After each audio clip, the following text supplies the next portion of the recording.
Assalamualaikum warahmatullahi wabarakatuh. Good morning everybody. I'm Rosie with my friend Fahrul and Dandi. Di minggu lalu kita belajar tentang marketing automation. Nah, untuk sekarang kita akan membahas tentang service automation. Sebelum berlanjut ke materi, kita lihat videonya dulu yuk. Project Service Automation in Microsoft Dynamics CRM helps you build trusted customer relationships and a solid reputation for delivering outstanding project experiences. Project Service Automation extends Dynamics CRM to provide a single system of customer engagement for project sales, resourcing, delivery, and billing. Salesforce Automation captures project-based opportunities, which lets managers quickly assess project profitability, create contracts, track labor rates, and generate statements of work.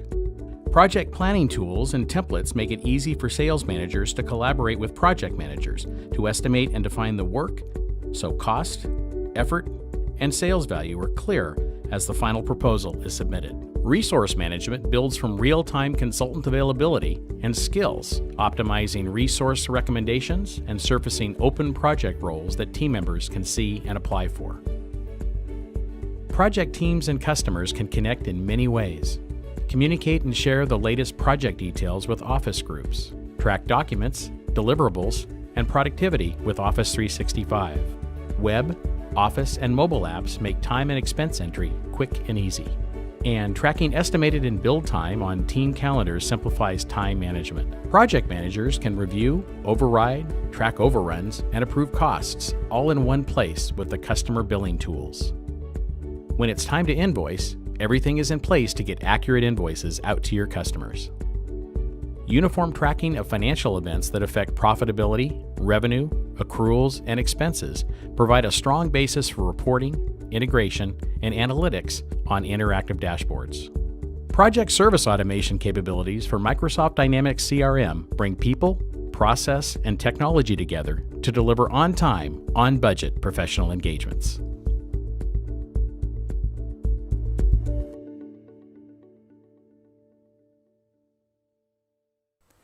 Pada bab Service Automation merupakan yang terakhir dari 3 bab yang membahas teknologi CRM. Bab ini membahas tentang teknologi yang digunakan di Departemen Layanan Pelanggan atau oleh staf layanan. 2 bab sebelumnya mengulas otomatisasi tenaga penjualan dan otomasi pemasaran. Sebagai pelanggan, kita semua telah mengalami layanan pelanggan yang sangat baik. Orang-orang yang melayani dengan ramah, responsif, dan mereka melakukan hal-hal yang benar dengan baik. Baik itu menjawab pertanyaan, menawarkan saran, atau menerima pengembalian barang dagangan yang rusak. Berbeda dengan halnya jika kita bergantung pada teknologi. Misalnya situs web menyediakan semua bantuan dan informasi yang diperlukan dalam beberapa klik. Layanan pelanggan dapat dialami pada setiap tahap siklus pembelian pelanggan, yaitu sebelum, selama, atau setelah pembelian. Pelanggan juga dapat menilai standar layanan. Contohnya, pengalaman layanan seperti yang dirasakan pada saat pergi ke dokter gigi selama pemberian layanan mungkin sangat berbeda dari penilaian beberapa hari kemudian. Modeling Service Quality. Yang pertama ada Nordic, mengidentifikasi 3 komponen kualitas layanan, teknis, fungsional, dan reputasi. Yang kedua ada ServQual, ada 5 komponen inti kualitas layanan, keandalan, jaminan, bukti fisik, empati, dan daya tanggap. Seperti yang kita ketahui, layanan pelanggan merupakan elemen kunci dari proposisi nilai perusahaan atau komponen penting dari CRM strategis. Mereka memahami bahwa pelanggan responsif terhadap layanan pelanggan yang sangat baik apapun produk atau layanan dasar yang mereka tawarkan. Mereka memahami kebutuhan dan persyaratan pelanggan pada tingkat individu. Dan mereka mengenali dan merespon peristiwa dalam kehidupan pelanggan disampaikan oleh CRM Analytics. Akhirnya, mereka menggunakan teknologi informasi terbaru yang memungkinkan pelanggan berinteraksi dengan mereka kapanpun mereka inginkan melalui berbagai saluran komponen penting dari CRM operasional. Apa yang dimaksud dengan sertifikasi keunggulan layanan pelanggan? Memberikan layanan pelanggan yang sangat baik berarti akan memberikan dan memastikan pelanggan senang dan puas dengan produk perusahaan atau jasa. Hal ini juga melibatkan memberikan layanan kepada pelanggan secara tepat waktu dengan cara yang menyenangkan. Semua dari kita bekerja dengan pelanggan. Ada para kolega internal, anggota tim manajer dengan siapa kita bertransaksi setiap hari. Kita juga memiliki konsumen atau pengguna akhir eksternal atau berdasarkan industri atau profesi kita. Klien, pasien, siswa, penghuni, atau istilah yang berbeda, apapun kata bisnis atau organisasi kita. Gunakan untuk pelanggan. Mereka adalah bagian penting dari apa yang kita lakukan dan mengapa kita melakukannya. Mengenali kelompok pelanggan dan evaluasi kebutuhan dan harapan mereka merupakan inti dari standar layanan pelanggan yang prima. Dirancang untuk menantang budaya organisasi dalam kaitannya dengan fokus pada internal atau eksternal pelanggan dan berdasarkan penelitian yang luas, memberikan kesempatan untuk patokan apa yang kita lakukan, memastikan bahwa kita menyediakan layanan di kelas pertama. Apakah kita mencari pengakuan eksternal untuk praktik yang sangat baik atau alat praktis untuk perbaikan terus-menerus? Customer Survey Excellence akan membantu kita mengukur kualitas layanan kita dan memenuhi tujuan kita kepada customer.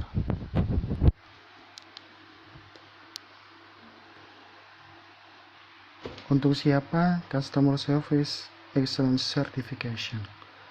Diperkenalkan oleh kantor kabinet pada tahun 2008, Customer Service Excellence ditujukan untuk mempromosikan budaya yang berfokus pada pelanggan dalam sektor publik, menggantikan piagam Markscam. Sekarang sangat populer dengan Departemen Whitehall, otoritas lokal, universitas dan perguruan tinggi, asosiasi, perumahan, badan pengawas, dan banyak lainnya. Hal ini juga membangun popularitas di sektor swasta. Dan ketiga, dengan klien baru datang ke depan setiap hari. Pusat penilaian bekerja dengan retail, perjalanan, hukum, pemasaran, cetak, perawatan, keuangan, amal, dan beberapa sektor lainnya.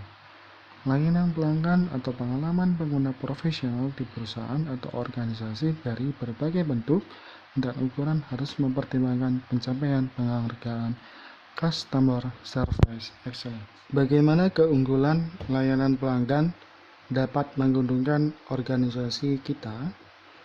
Keunggulan layanan pelanggan adalah kerangka 57 elemen yang dikelompokkan dalam 5 kriteria. Yang pertama, customer insight, kedua, organizational culture, ketiga, information and access, 4, delivery, 5, timeliness and quality of service. Customer insight atau wawasan pelanggan secara efektif mengidentifikasi pelanggan kita, konsultasi mereka dengan cara yang bermakna dan efisien. Mengukur hasil dari layanan kita adalah bagian penting dari pendekatan ini. Ini bukan tentang mampu mengumpulkan informasi, ini tentang memiliki kemampuan untuk menggunakan informasi tersebut. Kedua, organization culture atau budaya organisasi. Hal ini menantang bagi sebuah organisasi untuk membangun dan membina sebuah budaya yang sangat terfokus kepada pelanggan. Untuk mengolah dan menanamkan ini harus ada komitmen untuk itu di seluruh organisasi, dari pemimpin yang strategis untuk staf yang berada di garis depan. Information and access, informasi dan akses. Pelanggan menghargai informasi yang akurat dan komprehensif yang disampaikan atau tersedia melalui saluran yang paling tepat untuk mereka. Menempatkan pelanggan kita pertama dapat menjadi langkah penting untuk menyediakan komunikasi yang efektif, pengiriman atau delivery. Bagaimana kita mencapai tujuan bisnis kita, hasil untuk pelanggan kita, dan bagaimana masalah dikelola dapat menentukan keberhasilan organisasi kita. Mendengarkan pandangan pelanggan kita tentang layanan yang diberikan dapat sama pentingnya dengan mencapai target kinerja utama. Komentar, keluhan, dan umpan balik lainnya dari pelanggan dapat membantu kita membuat penyesuaian penting pada cara organisasi kita beroperasi yang dapat mendukung pengiriman yang lebih baik. Timeliness and quality of service. Ketepatan kontak awal dan menjaga untuk skala waktu yang disepakati sangat penting untuk kepuasan pelanggan kita. Namun kecepatan dapat dicapai dengan mengorbankan kualitas. Oleh karena itu, masalah ketepatan waktu harus dikombinasikan dengan kualitas layanan untuk memastikan hal yang terbaik bagi pelanggan kita. Ini mencakup setiap aspek layanan pelanggan, termasuk pemetaan perjalanan pelanggan, keluhan, resolusi kontak pertama, perlindungan data, tanggung jawab sosial atau komunitas yang terlibat, inovasi, dan banyak lagi. Mengimplementasikan CSE dan meminta kita menyelesaikan penilaian terhadap standar memiliki banyak manfaat potensial. Apa itu otomatisasi layanan? Otomatisasi layanan adalah proses yang bekerja sebagai sistem pendukung untuk staf layanan dan manajer untuk mencapai tujuan terkait pekerjaan mereka. Infrastruktur, data, perangkat, dan perangkat lunak adalah komponen kunci dari otomatisasi layanan atau service automation. Design and delivery service automation. Esensi dari service automation adalah pengiriman layanan, tetapi dari cara yang sepenuhnya otomatis. Itu berarti bahwa kita sebagai pengguna layanan tersebut dapat memutuskan kapan kita ingin menggunakan layanan tersebut. Ini juga berarti bahwa kita membuat semua pengaturan untuk menggunakan layanan tersebut melalui beberapa jenis aplikasi atau portal. Jika layanan ini dirancang secara memadai, itu berarti kita tidak perlu berbicara dengan siapapun dari penyedia layanan. Contoh utama perusahaan yang menjadi sangat sukses dengan service automation adalah Uber dan Netflix. Mereka mengambil layanan tradisional. Contohnya adalah Uber, mengantarkan kita dari titik A sampai ke titik B. Netflix, kita bisa mendapat tontonan dari serial TV. Dan sepenuhnya otomatis setiap langkah dari pengalaman layanan itu. Mulai dari pemilihan, pemesanan, dan pesanan taksi, hingga membayar otomatis dan layanan pelanggan otomatis. Antarmuka utama untuk pengguna mereka adalah aplikasi tunggal, dan setiap langkah lain dari layanan mereka sepenuhnya otomatis. Harap dicatat bahwa otomatisasi layanan tidak berarti bahwa organisasi perlu memberikan layanan digital sepenuhnya. Ini adalah salah satu kesalahpahaman yang paling umum. Pikirkan tentang contoh Uber tadi. Aktivitas yang menambahkan sebagian besar nilai adalah bahwa Uber membawa kita dari titik A ke titik B. Itu memerlukan mobil, gas, dan supir pengemudi. Mudah-mudahan dengan SIM yang valid tentunya. Tidak ada yang digital atau mewah tentang layanan ini. Orang telah menggunakan layanan ini selama bertahun-tahun. Namun apa yang dilakukan Uber sama sekali berbeda adalah bahwa mereka otomatis setiap langkah dari jalan mencari, memesan taksi, menemukan rute optimal.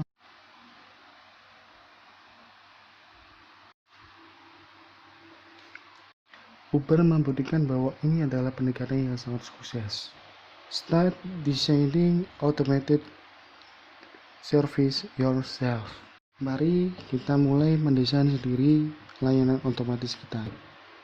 Melihat keberhasilan perusahaan layanan otomatisasi tadi, kita mungkin bertanya-tanya bagaimana kita dapat memanfaatkan ide service automation atau otomatisasi layanan di organisasi kita. Saya akan menjelaskan service automation berdasarkan slide berikut.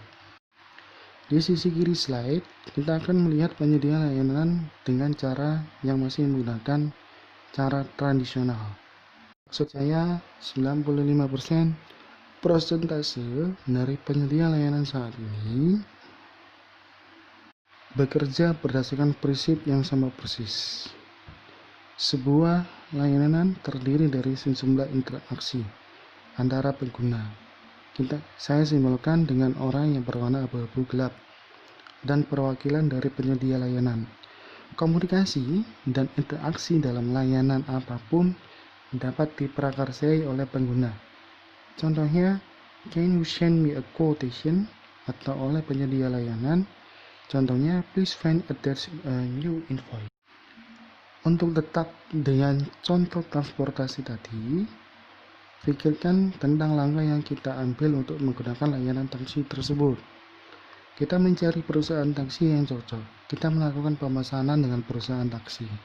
Sopir datang untuk menjemput kita. Kita menikmati layanan mengemudi sopir untuk sementara waktu.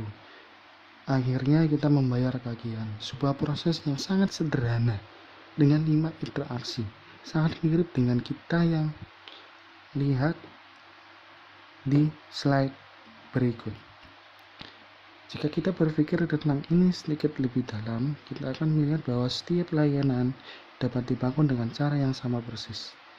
Jika kita ingin mulai memberikan service automation atau layanan otomatis, kita harus mengubah model layanan yang ada di sebelah kiri ke model layanan yang kita lihat di sebelah kanan. Ini adalah apa yang disebut service automation atau layanan otomatisasi. Tidak lebih dan tidak kurang. Perubahan yang paling penting adalah bahwa kita perlu merancang lapisan baru antara pengguna dan penyedia layanan, antar muka dengan teknologi. Apakah ini adalah sebuah aplikasi, web portal, atau aplikasi yang sebenarnya tidak masalah? Perubahan yang paling penting adalah bahwa kita memberikan beberapa jenis antarmuka dengan teknologi, di mana pengguna dapat memulai interaksi dan menerima informasi dari penyedia layanan. Antarmuka dengan teknologi berfungsi sebagai lapisan baru, di mana kita dapat memulai otomatisasi layanan atau service automation.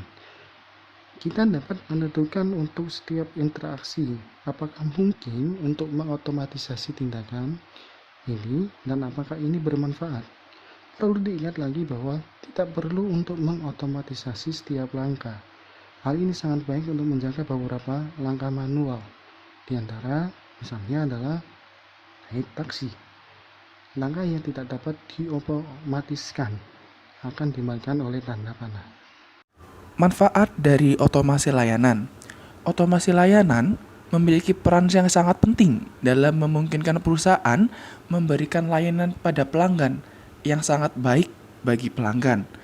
Adapun beberapa manfaat yang ditimbulkan dari otomasi layanan yang dilakukan perusahaan-perusahaan, antara lain akan dijelaskan pada slide berikutnya.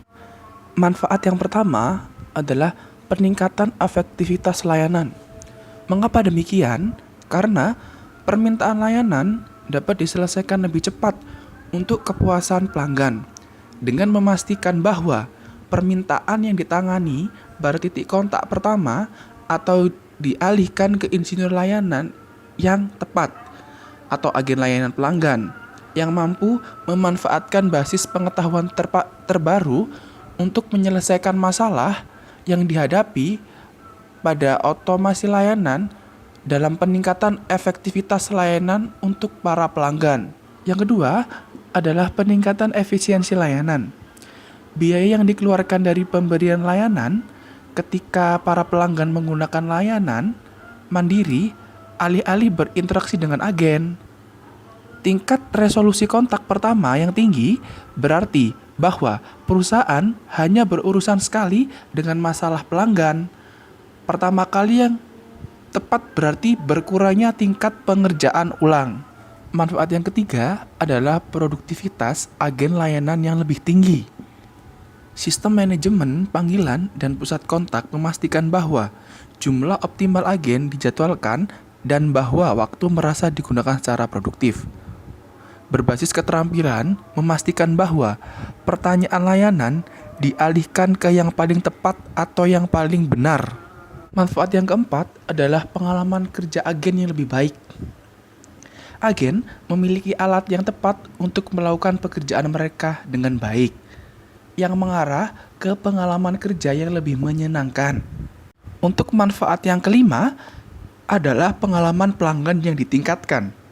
Pelanggan mengalami layanan yang lebih konsisten ketika aturan bisnis yang diikuti dan standar layanan yang diterapkan.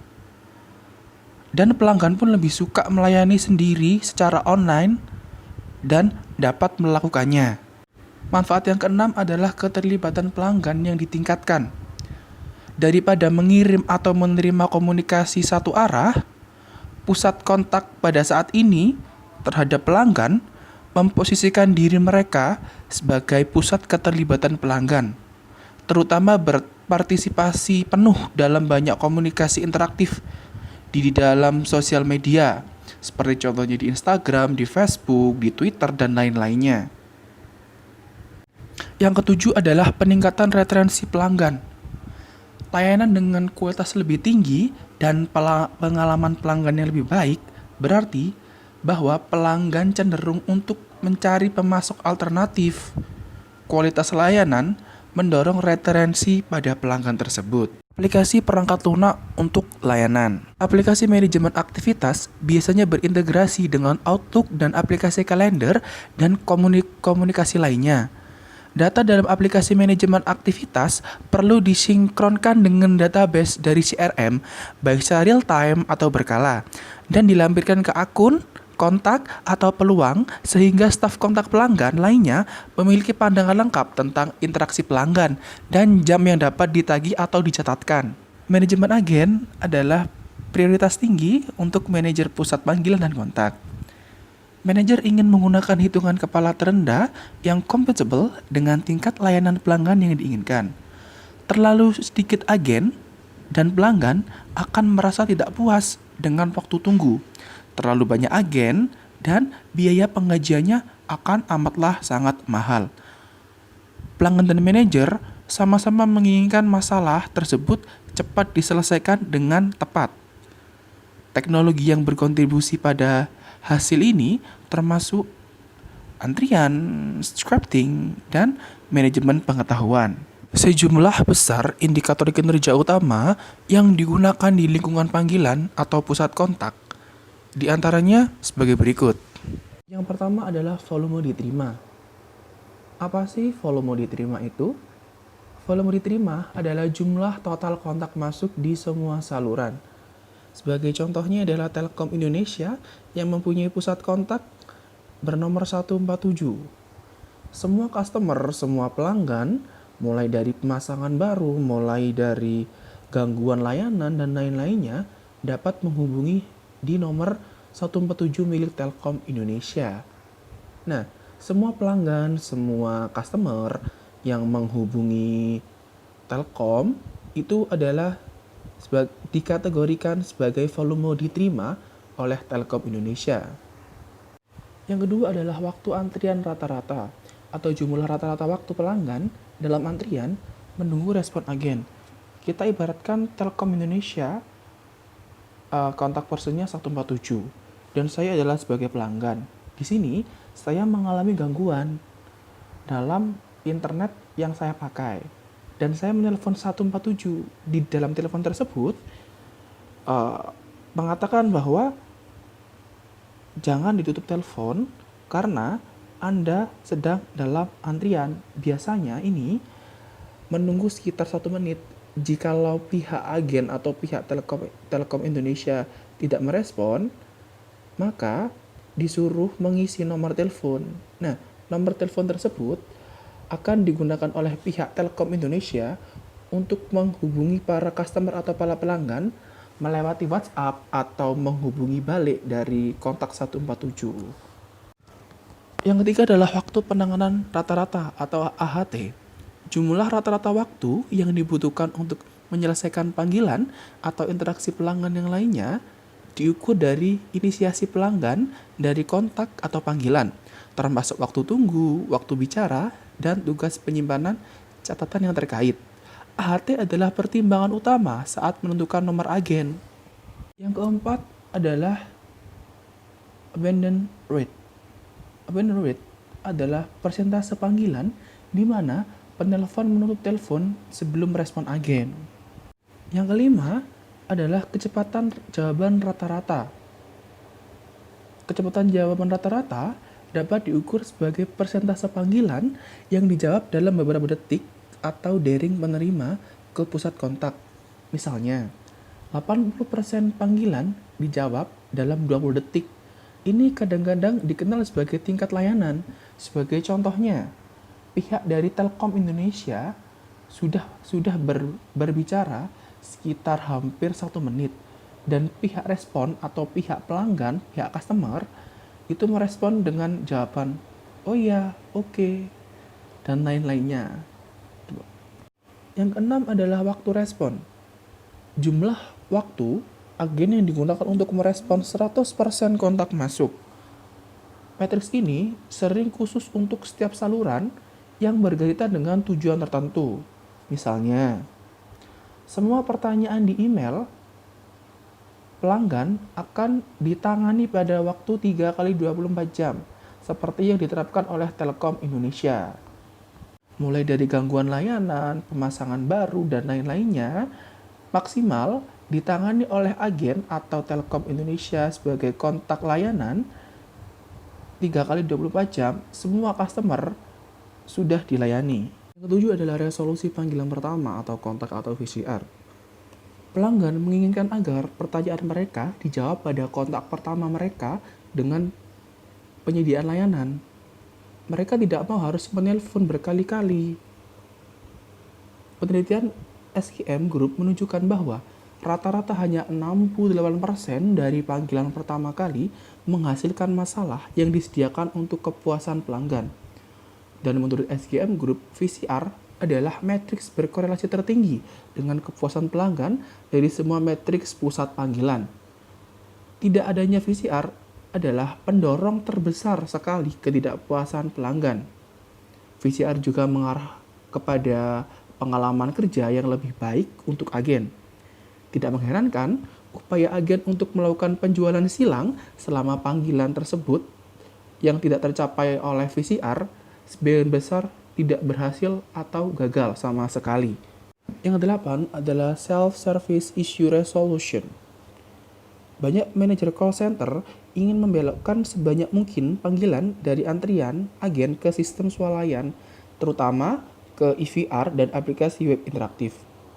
Ini tidak hanya memotong biaya, tapi juga membebaskan agen untuk menangani masalah yang lebih kompleks. Namun, mungkin ada biaya untuk bisnis dalam hal mengurangi kepuasan pelanggan. Manajemen komunikasi pelanggan atau CCM. Aplikasi ini bertujuan untuk meningkatkan pembuatan, pengiriman, penyimpanan, dan pengambilan komunikasi keluar dan komunikasi suatu organisasi dengan pelayanannya. Aplikasi CCM memungkinkan interaksi pelanggan melalui berbagai media komunikasi, termasuk email, SMS, situs web, media sosial, media cetak, dan layanan mandiri pelanggan. Dan aplikasi CCM ini membantu penggunaan menyusun, mempersonalisasi, memformat, dan mengirim konten yang diperlukan dari berbagai sumber dalam bentuk komunikasi elektronik dan fisik yang ditargetkan. Elemen inti dari aplikasi ini adalah alat desain, mesin komposisi, alur kerja atau mesin aturan, pengiriman multi-channel, dan kemampuan pelaporan. Fungsi tambahan dapat mencakup manajemen hak digital, tanda-tanda elektronik, pengembangan konten, dan proses persetujuan, integrasi ke sosial media dan aplikasi seluler, dan pembuatan konten. Customer self-service adalah pilihan yang menarik bagi perusahaan karena mengalihkan tanggung jawab sepenuhnya dan biaya layanan kepada pelanggan. Saat ini, teknologi CSS banyak sekali meliputi sebagai berikut. Yang pertama adalah layanan mandiri web. Pelanggan dapat melakukan transaksi rutin online dan mengakses informasi dengan mencari basis pengetahuan atau meninjau halaman tanya jawab. Di beberapa sektor, merupakan hal biasa untuk dapat memesan secara online dan melacak kemajuan pesanannya. Misalnya, pelanggan dapat melacak lokasi paket yang telah mereka kirim atau harapkan untuk diterima. Yang kedua adalah respon suara interaktif atau EVR. Pelanggan dapat berinteraksi dengan sistem telepon otomatis untuk melakukan tugas yang mengikuti prosedur seperti langkah-langkah yang telah ditentukan. Yang ketiga adalah kios, memungkinkan pelanggan untuk melakukan tugas tertentu seperti check-in di bandara. Yang keempat adalah check-out sendiri, tersedia di supermarket dan hotel. Di supermarket, pelanggan dapat memindai, mengantongi, dan membayar pembelian di kasir. Pencurian barang di swalayan adalah masalah yang besar bagi operator supermarket. Mereka perlu menilai apakah biaya pencurian pelanggan lebih besar daripada penghematan biaya dari swalayan tersebut. Yang kelima adalah aplikasi. Banyak perusahaan telah mengembangkan aplikasi yang dimuat ke ponsel, pintar, tablet, atau laptop. Memungkinkan pelanggan untuk melakukan tugas-tugas sederhana seperti memeriksa saldo akun, memeriksa spesial mingguan di toko-toko lokasi, atau mengetahui waktu bus berikutnya. Email Response Management System atau lebih disingkat sebagai IRMS akan dijelaskan di slide berikutnya. Sistem IRMS adalah bagian yang semakin penting dari lakstaf otomatis layanan. Email banyak digunakan untuk komunikasi antar pribadi dan antar perusahaan, dan IRMS dirancang untuk mengolah penerimaan, pengakuan, interpretasi, respon, penyimpanan, dan analisis email yang masuk secara aman dan efektif, daripada menggunakan kontak-kontak email pada umumnya. Banyak perusahaan memilih untuk menerima permintaan layanan pelanggan menggunakan formulir web yang sudah dikonfigurasi sebelumnya. Ini mengharuskan pelanggan untuk memilih tanggapan terhadap sejumlah pertanyaan yang telah ditentukan menggunakan menu drop-down, kontak centang, dan tombol radio. IRMS juga memiliki fitur pengenalan dan penyaringan spam khusus dari alat antivirus. IRMS dapat diatur untuk mengeluarkan nomor pelacakan yang langsung dipersonalisasi dan nomor pelacak pada saat menerima email terkait layanan. Inbound Communications or Call Management atau lebih disingkat sebagai ECM. It's one of the most fun products that you can think of. It brings joy to everybody all across the world. Nobody can say icy without a smile. It brings that little frozen treat to you. It's like a mini vacation all in a cup. My name's Dan Fashioner, and I'm the president and CEO of the Icy Company. We service and supply and deliver icy products across the nation and really across the world as well.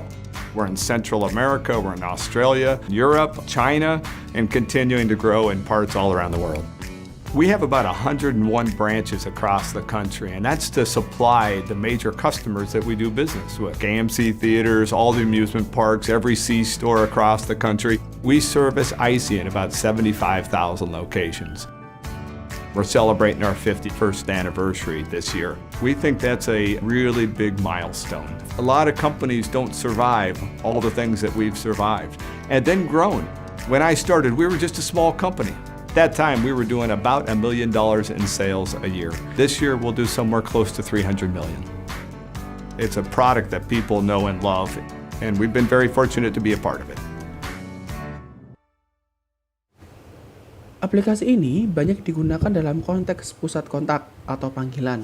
Teknologi ini memungkinkan perusahaan untuk menerima, mengakui, mengantri, dan mendistribusikan komunikasi yang masuk dari saluran apapun, telepon, suara, email, obrolan, pesan instan, media sosial, formulir web, ke agen di lokasi manapun, termasuk di pusat kontak tersebut.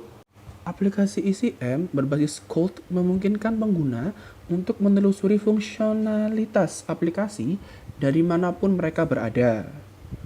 Respon suara interaktif atau EVR menggunakan input tombol suara atau nada sentuh dari penelpon untuk memandu mereka melalui struktur menu berjenjang ke informasi yang mereka butuhkan secepat mungkin. Service Automation at ICE. ICE Company adalah perusahaan dari G&G Snack Foods yang terletak di Ontario, California. Produk unggulannya adalah minuman es beku bercita rasa. Perusahaan ini melayani lebih dari 300 juta ICE per tahun.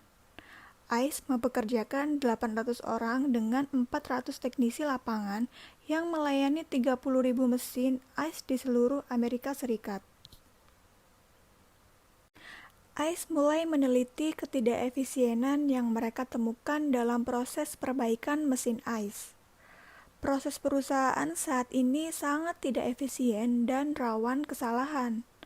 Tantangannya adalah mengubah proses perbaikan mesin berbasis kertas yang tidak efisien, memperpendek siklus penagihan, menangkap inventaris yang akurat dan data pelanggan secara elektronik dan mentransmisikan secara real-time, menanggapi permintaan pelanggan lebih cepat, menghilangkan sistem persediaan suku cadang berbasis kertas yang tidak efektif. Setelah meneliti beberapa alternatif, ICE menyimpulkan bahwa solusi data nirkabel real-time akan memberi mereka lebih banyak manfaat daripada sistem batch, yang akan mengharuskan teknisi terhubung ke telepon rumah dan menyinkronkan data pada awal dan akhir setiap hari. Solusi terakhir terdiri dari perangkat genggam nirkabel dari Symbol Technologies ditambah dengan solusi otomasi layanan lapangan Mobile Intelligence Countermine yang dirancang untuk mencerminkan proses bisnis ICE. Aplikasi ini berjalan di jaringan GSM, GPRS, AT&T. Sekarang, semua data perbaikan ditangkap secara elektronik di perangkat genggam. Informasi pekerjaan lengkap tersedia untuk mencari teknisi secara real-time. Teknisi lapangan dapat menyelesaikan lebih banyak pesanan kerja dalam sehari, meningkatkan produktivitas dan kepuasan pelanggan. Persediaan suku cadang dikelola lebih efektif dan akurat.